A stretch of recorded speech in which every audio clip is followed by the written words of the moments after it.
Alright guys, what's going on? Doing some back-to-back reviews here, this time on the Cold Steel Trailhawk.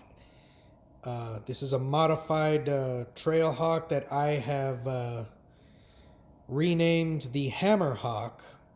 Reason being that it's obviously on the, same specifications as the last three that I've done. The 22-inch handle, which, man, it's a real shame. This one actually came out stained, so it was a real shame that, once again, chewed up top of the handle. Man. I tried to say this because it was such a nice looking handle. I tried to whittle this off, but just couldn't be done, man.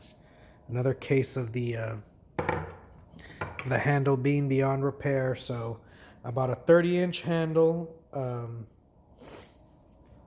I stained it, of course, with Thompson's Water Seal Stain and Sealer, Autumn Brown. I was really hoping... Hold on a second, let me get up here real quick. No, color's very similar. That's actually what I thought it was going to come out as. But, results vary. So, one of the things I only perused through the specifications. Like I said, this is more of a modification than a review. This this head, which was of course stripped with citrus strip gel.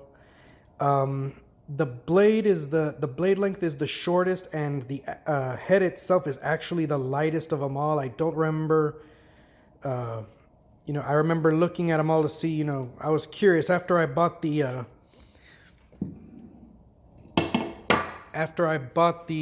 Rifleman's Hawk.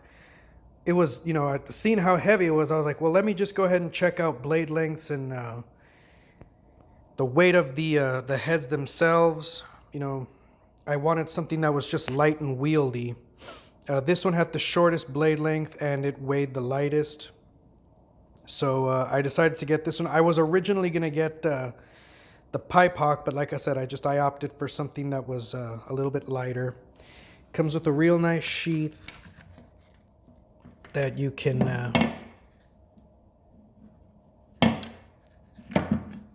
hold on a second. It's not easy to do this with one hand. Oh, here we go.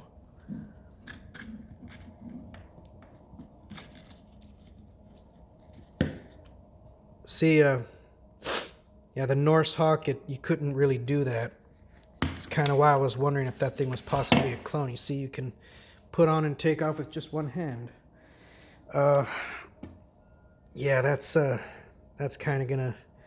When you strip these heads, you're gonna run into stuff like this. It's like just a weird inconsistency that I can't quite explain.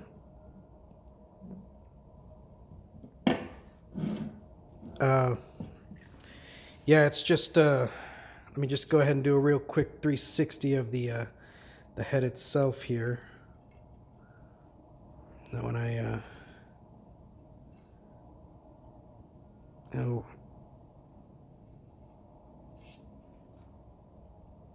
one thing I did kind of I should be mentioning as well is when you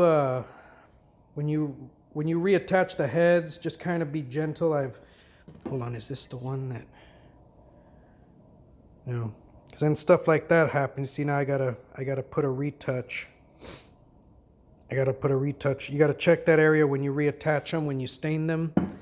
Otherwise, you're liable to take off some of the stain and sealer.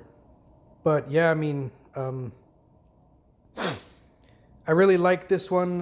This is actually lighter than the Warhammer itself, which I just personally love. It's pretty much a Warhammer, just instead of a spike, you're getting a short little axe head.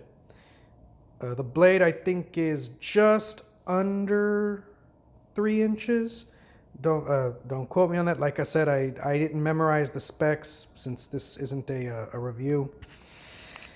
But yeah, this is actually my personal favorite. I really like this one, and I guess for reviews, that's really all I got to say about that. Questions and comments, you all do know the drill. Peace out, fellas.